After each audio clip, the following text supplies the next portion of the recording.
Hello, everyone, and welcome to another episode of the Today's the Day Changemakers Podcast. I am Jody Grinwald. This week, my guest is Namusaazi Tinah Christine, founder of Unit Uganda. In Uganda, it costs money to go to elementary school and beyond. The only way that Tinah was able to get an education was because someone sponsored her. One person believing in you can have a tremendous impact on the rest of your life. Tinah decided that in order to help pay back what was given to her, she would start a not-for-profit organization and provide women with a skill that they could market. Unit Uganda empowers women who are unable to get a traditional education. These women face many challenges, and poverty is at the top of the list. Unit Uganda trains women with the skills of hairdressing, makeup, nails, and also making shampoo, conditioner, and liquid soap. These trainings are completely free of charge. Because of Tinah, women now have the opportunity to get jobs, earn a living wage, and have their lives changed forever. Please subscribe to the Today's the Day Changemakers YouTube channel. Download the podcast from most streaming sites. Don't forget to like and follow us on Facebook and Instagram at Today is the Day, Live It. Also, to learn more about Today is the Day's overall programming, International Annual Forum, the upcoming Changemakers Connective, business coaching and consulting, go to todayisthedayliveit.com. The views expressed by all Today's the Day Changemakers podcast guests are their own. Their appearance on the Today's the Day Changemakers podcast does not imply any endorsement of them or any entity that they represent. Thank you and have a fabulous week, everyone. Hello, everyone, and welcome to another episode of the Today's the Day Changemakers Podcast. I am Jody Grinwald, and as I say, I get to interview the changemakers, the inspirers, and those who are disrupting the status quo in the most positive ways around the world. And today I have Tinah Namusaazi. Did I say that right, Tinah? Yeah. Awesome. So Tinah, I'm so happy to have you here. Tell everybody where you're coming in from. Yeah, I'm coming in from Uganda, Kampala, Uganda. It's just incredible. So just so you know, for whoever's watching, if there's a little delay, we're very far away from each other. So it's just truly incredible that we can do these types of things. Tinah, before we get started, I'm just going to read a little bit from your bio. You have a short bio, and then we'll get into a conversation, okay? So Tinah is 27 years old and a university student pursuing a bachelor's degree in development studies. She's from Kampala, Uganda, the founder of the Unit Uganda, a community-based organization that empowers young marginalized women. She's passionate about women's economic development with much focus on marginalized women. So Tinah, welcome. I'm just so excited that we have been connected. I believe it was Heather Mistretta that we have to thank for this. So thank you to Heather. Nice shout out to her. So Tinah, I think a lot of people are always interested, especially when we're talking to people overseas and in different areas. Tell us a little bit about growing up in Uganda. Growing up in Uganda, it actually, I have to say, it can be two ways. Like, you either grow up from a struggling family or you grow up from a family that is doing well. So for my case, I'm going to say about growing up from a family that was struggling, Yeah, I have to say it's really hard, most especially for the children, because most of the parents do not care so much about how their children are growing up. They just have children, and that's all. If they do not care about the education, they do not care about the well-being of their children. Most of the parents who are living in poverty, some kind of poverty, they do not care about the well-being of their children as such. As long as the child is not sick, yeah, that's it. So I grew up from a family of nine children, and that's a lot of children. Sure. Yeah, most of the families who are struggling, the poor people who are living in poverty have bigger families. By the way, yeah, here in Uganda, they do have bigger families because they don't care so much about how the child grows, So it doesn't matter how many children they have, as long as they grow up it doesn't matter if they have education, if they are feeding them well. So yeah, and it was really hard for me and for my other siblings as well. Yeah, my mom had 9 children, and for my dad, I don't know, I still cannot say. So, and he was not so much present in our lives, like I think most of the men do here in Uganda. They are not so much present in the lives of their children.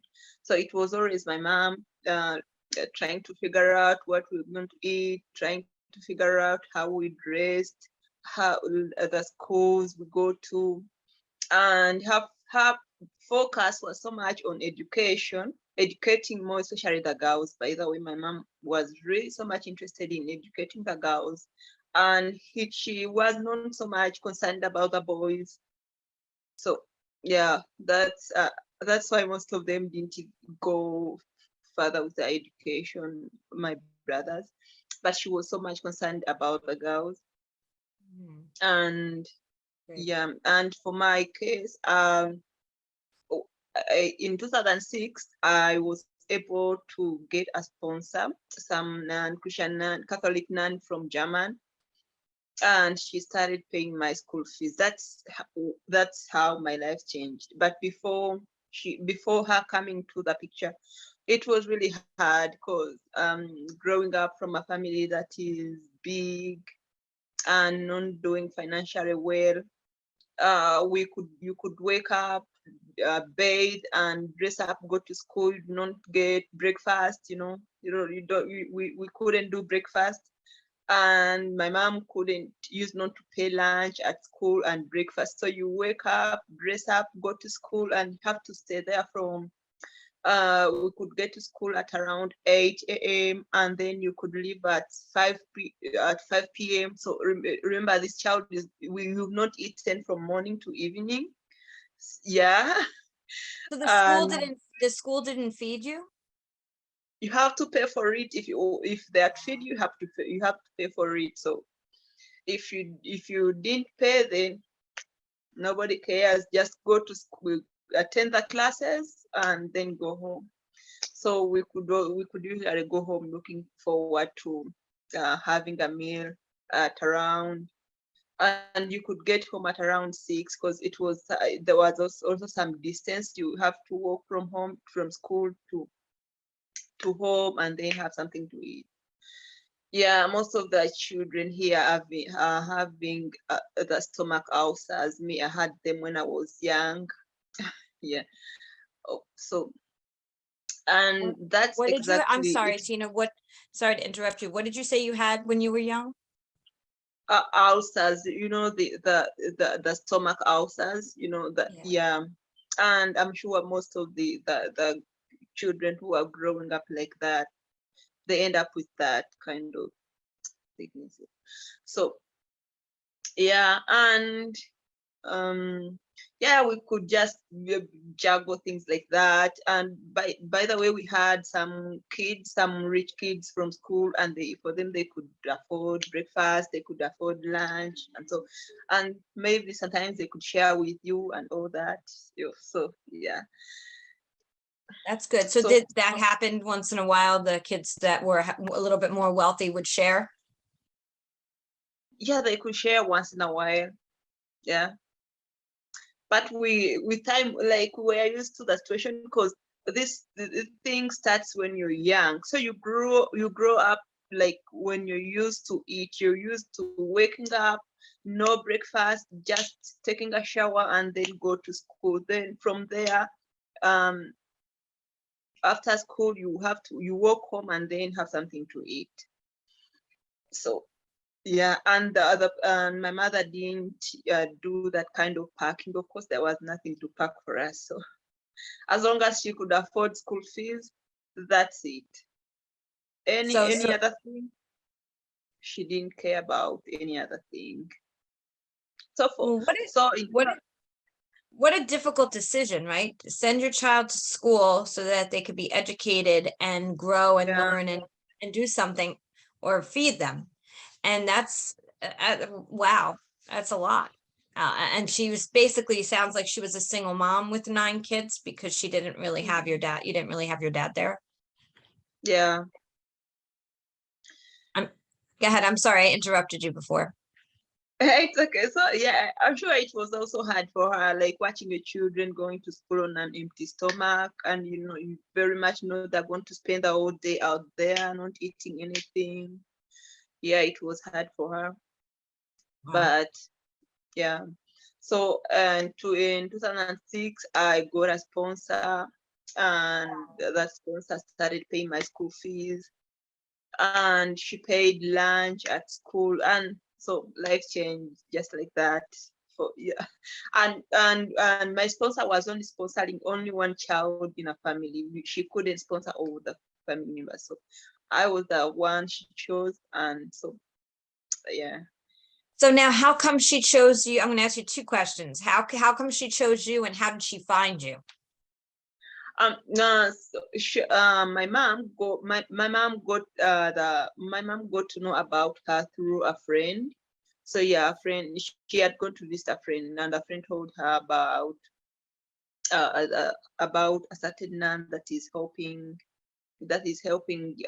sending children to school and all that. So we went there, me, my mom, and some other siblings. We went there and spoke to her.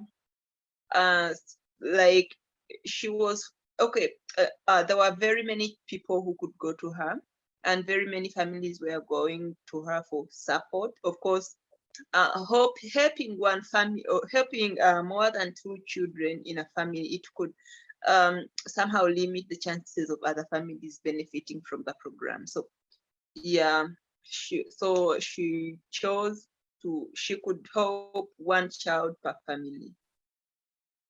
Yeah, so that's why how I got this, and she chose me. So she You started know paying why for she my school chose you? fees.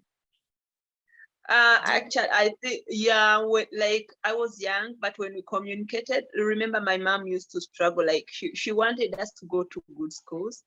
So, and most of the people that went to her, they were not really so smart. They didn't know so much English and all that. So she liked my English, she liked the way I expressed myself and all that. So yeah. That makes perfect sense. I can understand that 100%. So when you were younger, did you have in your mind what you wanted to be when you grew up as you were going through school? No, honestly, no. Like, when a child is growing up from a family, from a community that does not have anybody to look up to, we didn't have a television that we could watch, people who read news or who do certain things. So we just woke up, go to school, and study. Yeah, Right. maybe sometimes they could tell us at school, they could tell us you can be this, you can be a nurse, you can, but it really was, we were not so much passionate about that. Yeah, we were not so much passionate about that. We were just going to school, and actually most of the other people the people I went to school with, we were just going to school because the parents want us to be in school. So yeah. Did your mom work, Tina? Yeah, my mom worked. Sometimes she could do some farming.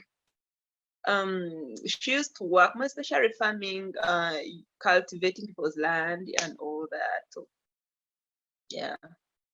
So now you went through school and now you're in college, right? Now you're going to higher education. And are you being sponsored for that? Yeah. I went to school in yeah, I first graduated in 2018 with a bachelor's degree in cosmetology. Yeah, no, Oh. sorry, not a bachelor's degree. It's a certificate in cosmetology.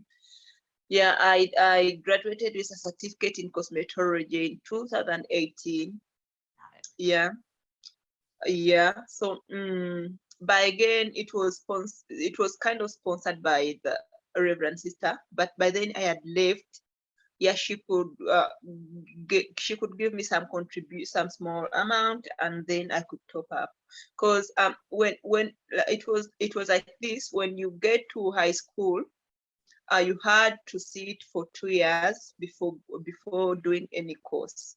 And so for that period, that 2 years period, we could go and work for her. We could go and work for her. Of course, it was for our own good, and we loved it.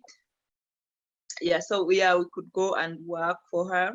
She had lots of farms, so we could go there. We could go there to dig, plant maize, beans, cassava, and all that. And sometimes we could host some events at her place, because it was a very big place, and she was doing some other businesses. So yeah, we could host some we used to call them businesses, so people could come. We cook for them, we prepare for them each and everything. Some of them could could spend for like a week in that very place. So we are responsible for taking care of them, laying their beds, cooking for them, and each and everything. So you had to do that for 2 years, and then she could send you off to do a course. Yeah. Okay. Wow. So so you were getting a lot of experience and you were helping others. So that's always, it's always a Yeah, good thing. and the food we used to eat, it was the food we used to eat, it was us who could you know remember we used to do some farming, so we could plant the food we could eat and all that. So so now but it says in your bio that you're pursuing a degree in development studies. Yeah. So now what do you want to do with that degree? I actually want to, I want to focus into economic development, more especially women's economic development.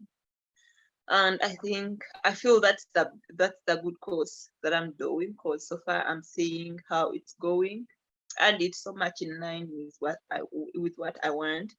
Yeah, I'm actually really grateful that I never joined university back then when I needed to do it, because maybe I wasn't so much passionate about this. I just wanted to go to university because my fellow students were joining universities. Yeah, so but right now I know what I want, and I really love that course. That's awesome. So do you still live at home with mom, or are you out of the house now? No, I do not live with my mom. She's in the village and I live in the city. Oh, nice. Okay. Yeah. So that's very different. So you Yeah. started She Unit Uganda. Now, what made you Mhm. decide to start a not-for-profit, especially, which is incredible, and super kudos to you for doing that to help others. So talk to us about what made you decide to start She Unit Uganda and what She Unit Uganda is all about. Yeah, like going through my life, it's I've always been helped by other people, you know. It has always been other people who came through for me, you know. So after graduating, that was 2018. No, yeah, I graduated in 2018. And that's actually the very year I started Unit Uganda. It was around August. So after graduating, there were really a lot of girls that more especially in the location where I was, yeah, there were a lot of girls who were living in extreme poverty. It was some kind of a slum. Yeah, it was some kind of a slum, but I used to stay there. I used to reside there as I went to school. Like it was next to the school I went to. Yeah.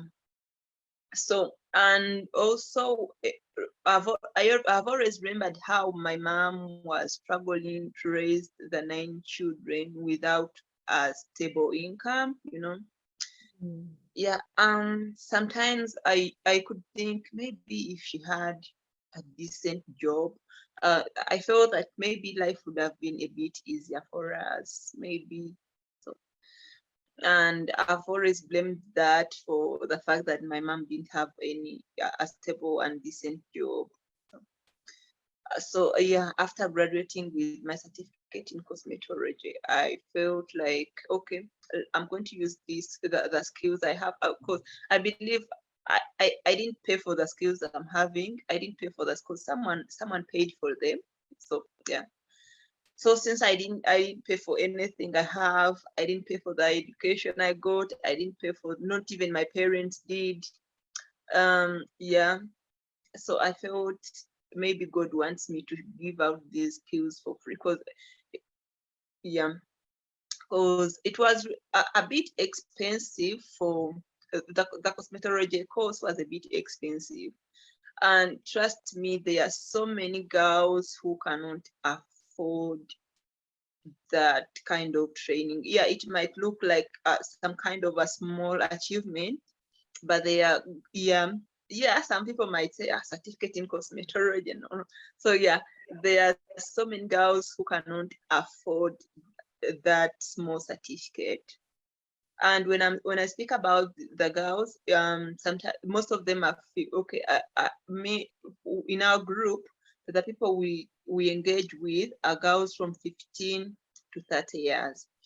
So someone who's 15, someone who's 18, 20, and they have not been in school. Of course, you cannot get them and take them back to school to sit into a classroom.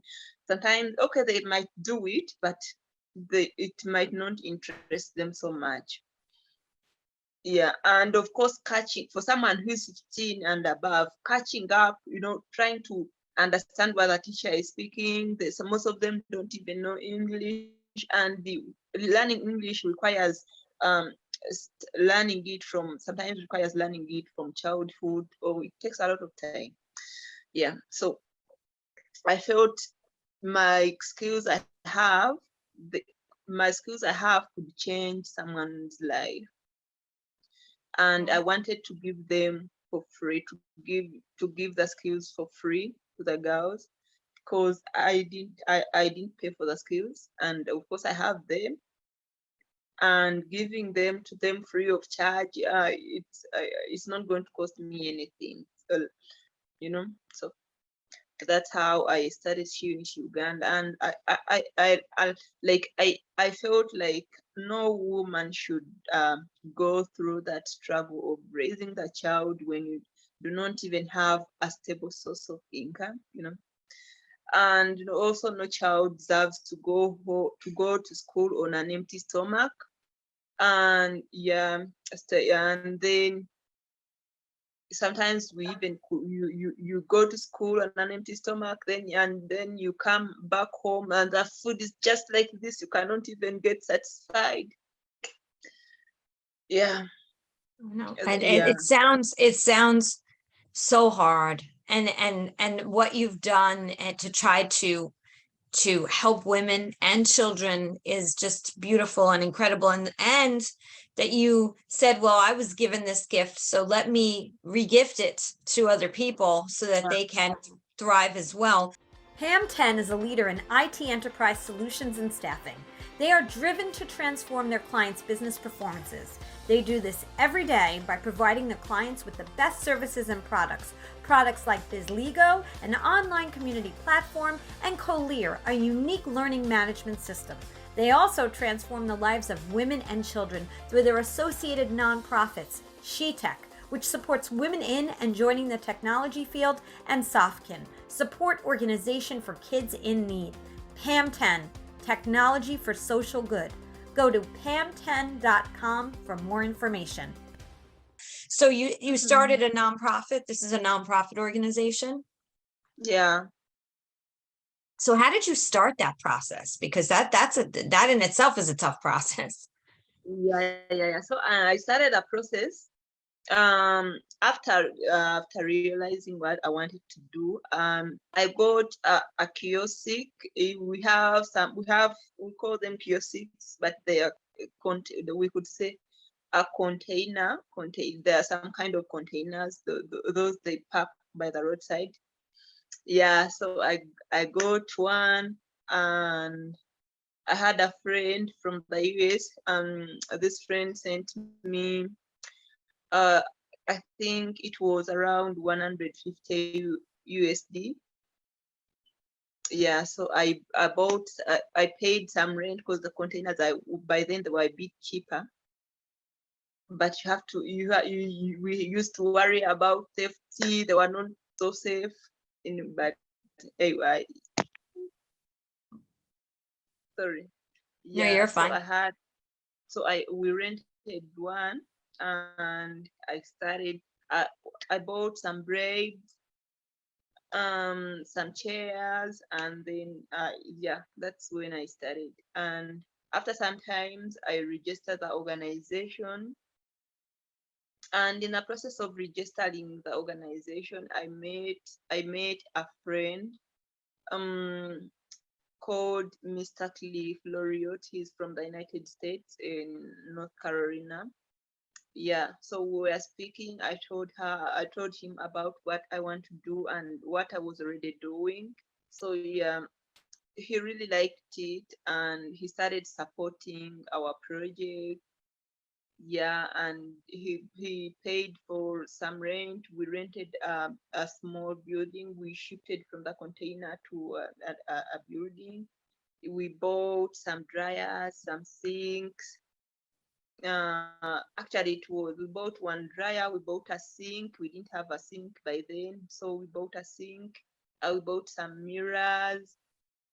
Yeah, and we started from there. That's beautiful. So when you started, how did you find people to teach? Did you put it out? How did the word get out, and how many students did you have that first class? Yeah, at first we had five girls, and we started with the girls that were around the community. So yeah, there were so many girls that were not going to school. Just a word to them, and they could start attending the classes. So just to reiterate for those listening, for our listeners, so you taught hair, right? How to do hair, is that correct? Yeah. And what Hair else? dressing, we hairdressing, but at the beginning, at the start of it, we used to do hairdressing mostly, because we did not have enough funds for makeup and nails and all that. So we could focus on hairdressing. But then with time, we also included makeup and nails. And now how many students do you have? As of now, we do not have a lot of, because but most we usually have students, lots of students when you have a project, when you have some organizations sponsoring, some people sponsoring.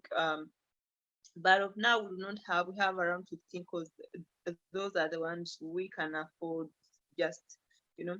But sometimes if we get a grant or some good support, then we get a really big number of students.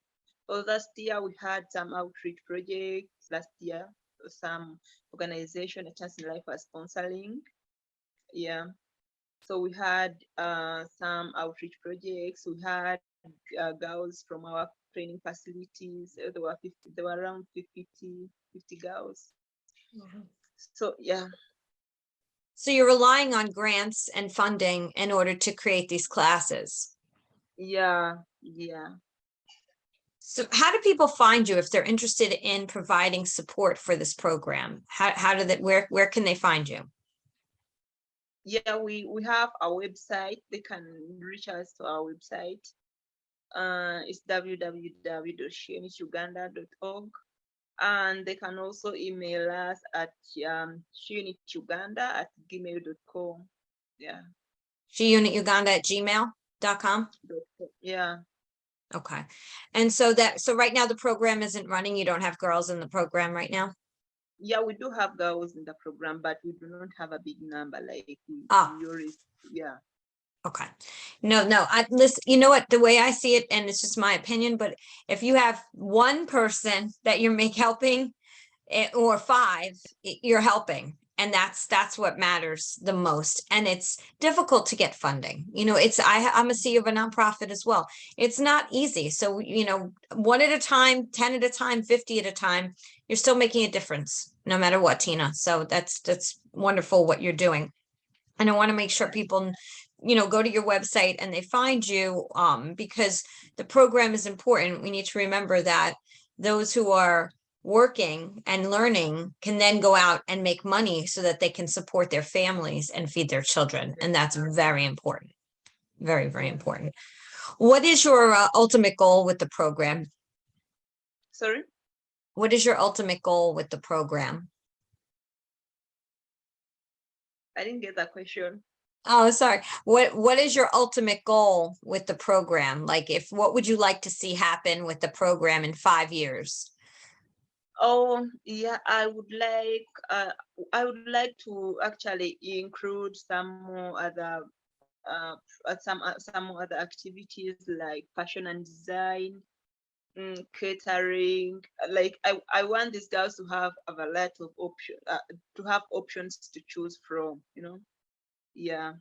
But we are basically hands-on skills. We do not teach.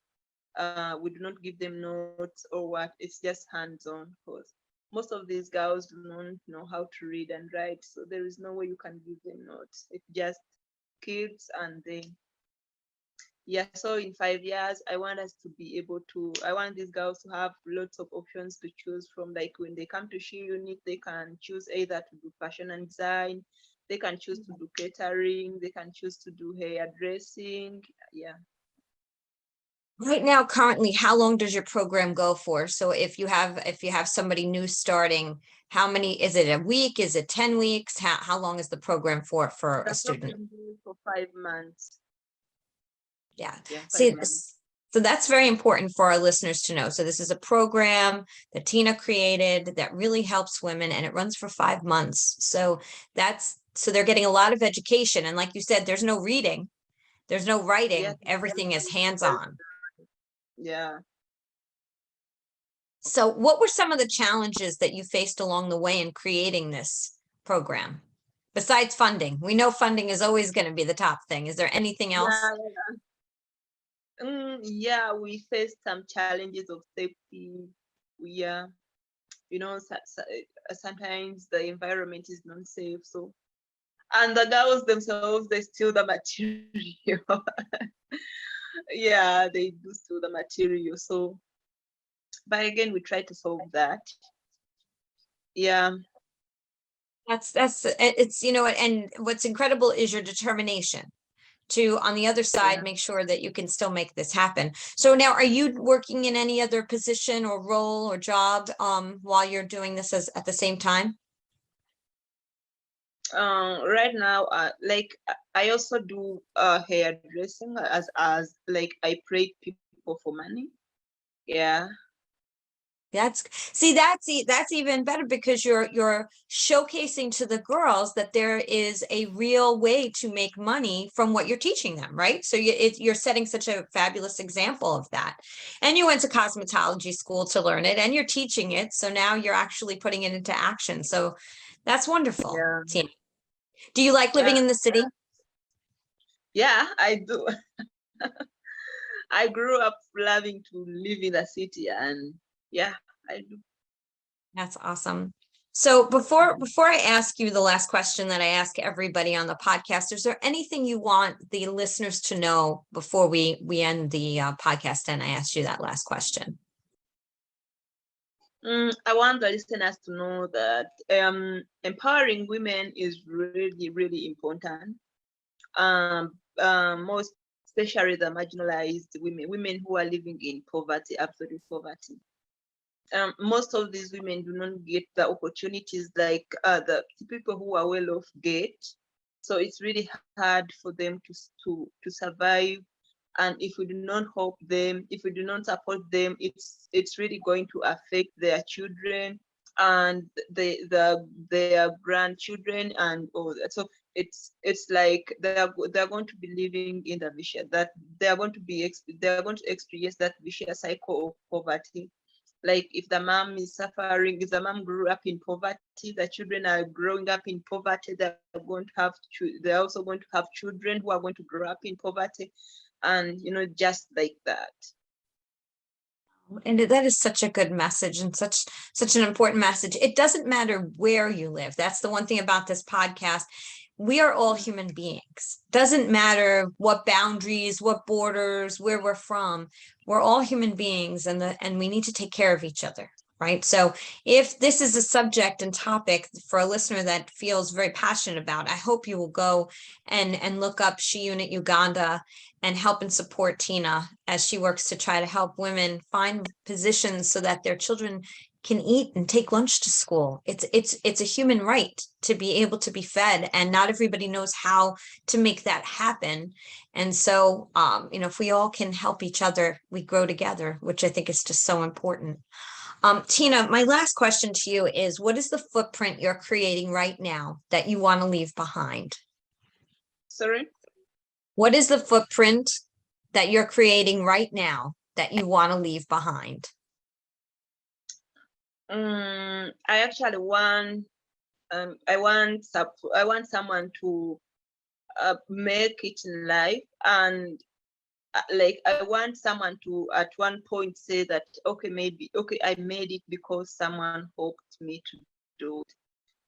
And for my case, empowering women, if this woman can take care of their children, and maybe they could, if their children become successful, then they could say, yeah, my children are successful because so and so made it happen, Yeah. That they felt supported by someone else and they helped to lift them up. That's a beautiful footprint, and that's something that we all can do. That's what makes us change makers. That is totally what makes us change makers. So thank you for being a change maker. Thank you so much, and thank you so much for hosting me. Yeah. Absolutely. And keep us updated as things change. And I know you're going to be part of our international forum, which I'm so excited because you'll be representing your country and your area. And we're going to, you're helping us plan. So I'm so grateful to have you on those calls for our international forum, the second annual one that will happen on March 23rd, 2023. So 3/23/23. So we're thrilled to have you. And please don't forget to like, subscribe, share, stream this podcast and all the prior episodes as well, and future ones. These stories need to be heard. They're so important, and they really can help people in ways you may never know, in ways I may never know. So Tinah, thank you so much for your time today, and from zooming all the way in from Uganda. I so appreciate it. And thank you so much for this opportunity, and to whoever who would get to listen to this podcast, thank you so much for your time. One more time before we go, what is your website? It's www.sheunituganda.org. And that's SheUnit, UNIT, Uganda.org. And I'm going to say, thank you. And I'm going to say what I say at the end of every single podcast. Today is the day. You cannot go back to yesterday, and you do not yet own tomorrow. So what small or large steps are you going to take today to get yourself closer to your goals? Tinah, have a fabulous day, and thank you so much for being a part of this. All right. Thank you so much.